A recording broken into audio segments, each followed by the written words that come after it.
Scammers in the manufacturing industry don't want you to know this one simple trick. Seriously though, here's a bunch of different ways you can lose your money, your time, or worse, both. Some of these are outright scams. Some are just practices shady businesses use. Let's dig into it.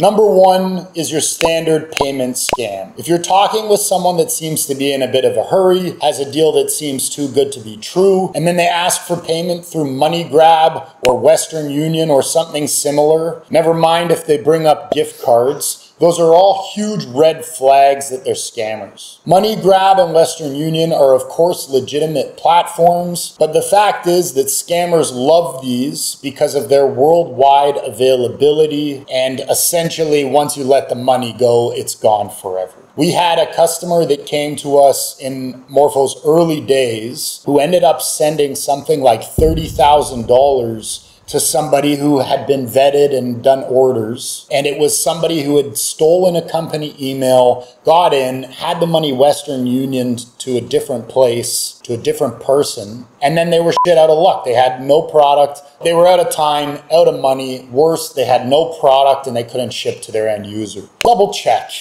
right? Double check the payment information, triple check in fact. Make sure that you're sending your money to the right person.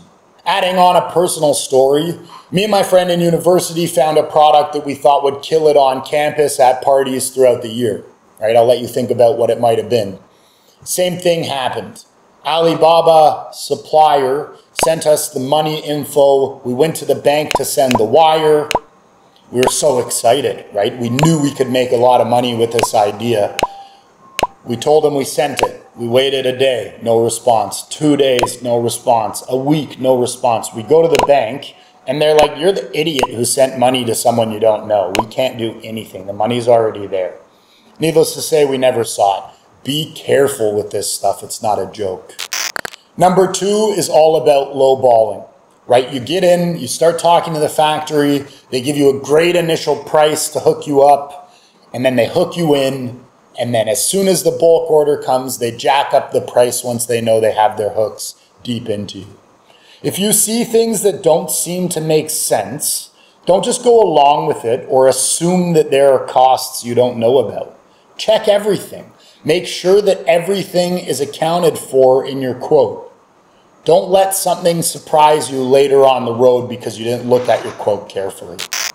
Number three is free samples. This is happening less and less. Most factories aren't willing to do free sample work anymore. There's too much competition. These factories are more mature. They're better at what they're doing. They're not as hungry for your business. So if people are offering free samples, put up the red flag. Right? A lot of times scammers will pretend to be companies, trading agencies, or whatever. They'll offer a free sample of your product as a sign of goodwill. And after you invest some time and money and going back and forth with them, they'll advise you that there's a shipping fee that seems inexorbitant that you need to pay to get your sample. In some cases, you'll get a bad version of what you expected. Other cases, you won't get anything at all. Note that they can actually fake tracking info too. So if you receive a link that shows there's a package on its way to you, it might be fake. Again, proceed with caution. And that kind of leads into number four. Again, there's a wide range of scams versus just being sneaky. This happens, right? Scammers can steal identities, similar to what I said in example number one with one of our customers, and impersonate reputable companies all the time. It might be after data, they might be trying to redirect your payment to their bank account, they might be stealing your banking info, or everything above. Check the email address of every email you receive carefully. For example, our company email addresses will be at morphomfg.com. An impersonator could create an email address that looks similar, like David at morphomfg with 2 F's instead of 1, or something like that. In a lot of these cases, they'll send you an email with an attached file for you to download to check your order or product specifications. And when you open it, it's a Trojan virus that could steal all your info. I get emails like that every week of somebody trying to say, hey Josh, can you pay this invoice? Now, as we grow as a company, we have more robust financial systems. So telling me I need to pay an invoice is not how you get an invoice paid. So it's not, I don't even need to check, right? It just gets deleted. But be wary of, and again, double check, right? I mean, that's the repeating theme in this video. Double check everything. Create systems that allow for other people within your company, or if you're just doing this solo, create systems that protect yourself so that you can check, where's the email coming from? Who owns this bank? I like to follow almost like a two-factor authentication when it comes to payments, where if it's confirmed via email, I'll send a text to the person or a WhatsApp message or Instagram or whatever, just to confirm that it's actually the right information. Throw some sound bites in for Rolando. Scammers everywhere. Don't be tricked. Be aware. Number 5 is the hidden fee scam. So you've spent a lot of time going back and forth with your supplier. You've agreed on everything. Then comes the bill, shows stuff nobody mentioned before.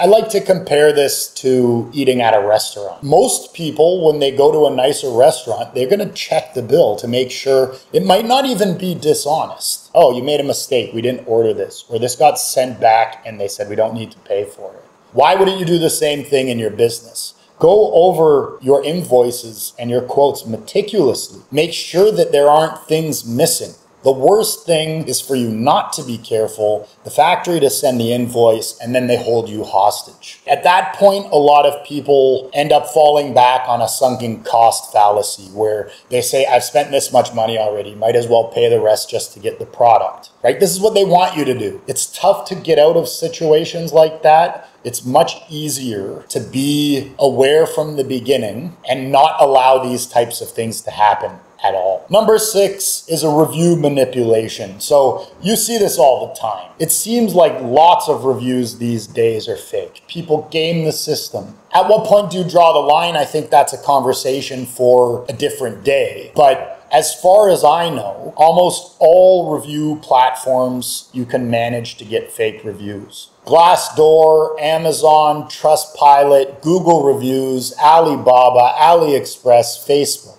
Especially reviews you see on company websites or on their e-commerce stores. These are all able to be manipulated, and people do manipulate them. These platforms fight fake reviews as best as they can, but scammers will post a bunch of reviews, have you look at them before they're deleted, and go about their game, right? Lesson is, if you're basing your trust on their online reviews, you are probably asking for it. Don't be afraid to reach out to people that have left reviews. Ask them, is this a company you've worked with? What was your experience like? Would you recommend them? If they're gonna post about somebody's review, or if there are reviews online, I've always considered that an open invitation to check things out. Reach out, don't be nervous to do that.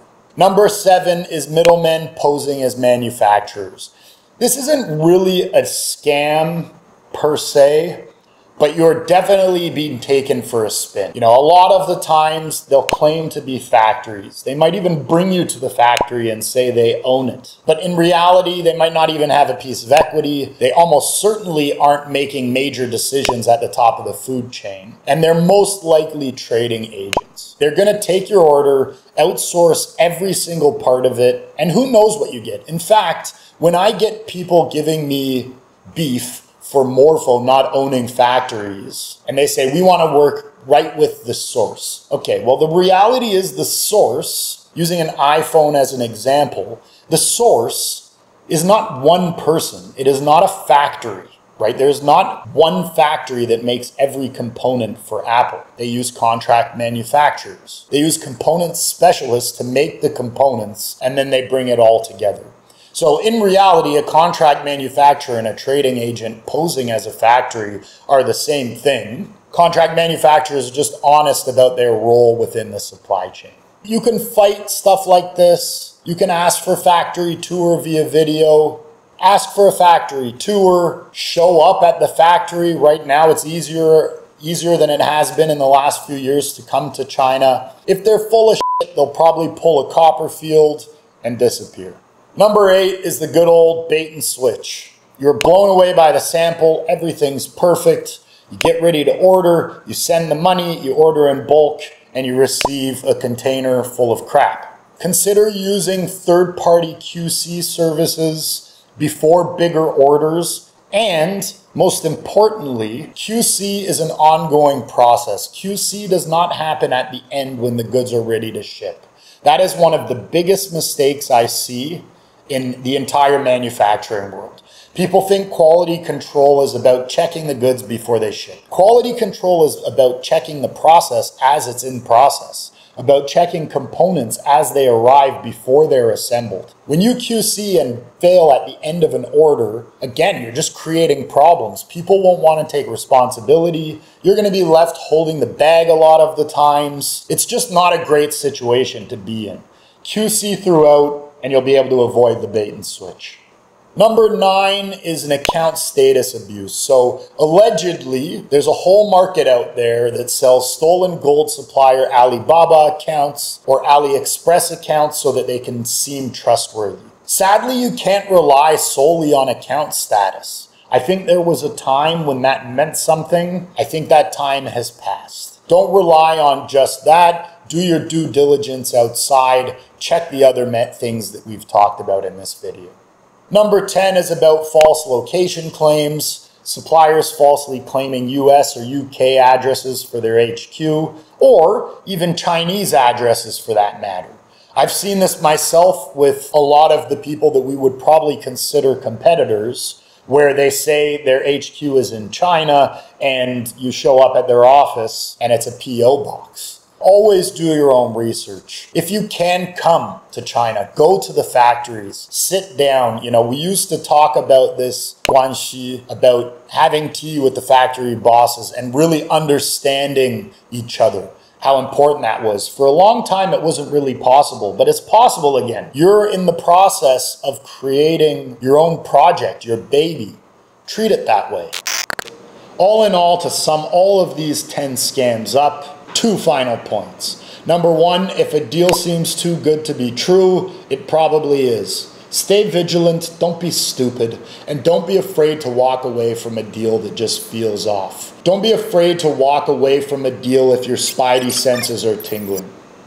Number 2, and arguably the most important, double, triple, quadruple check everything. Confirm everything. Anyone who's doing real business who gets frustrated or lacks patience when you're trying to confirm their bank information, I mean, there's your spidey senses. If somebody is trying to give you a tough time or rush you into making a payment, slow down, pump the brakes, take a step back, and reevaluate your position before sending off a massive check to somebody that you maybe don't trust. Now, all of these things being said, if you are smart, if you have your wits about you, if you do follow the advice I've given in this video, you're going to be fine. These things are the exception, right? This is not every single order is a scam. Not every factory is trying to trick you. That just makes for better headlines, and make sure you engage with this video. If you do your best and you follow these pieces of advice, you're going to be fine.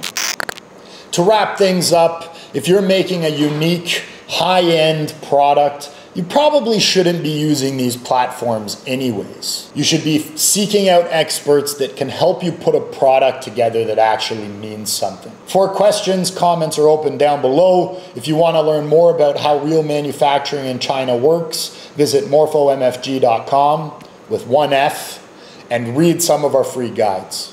I'll check you out on the next one. Peace.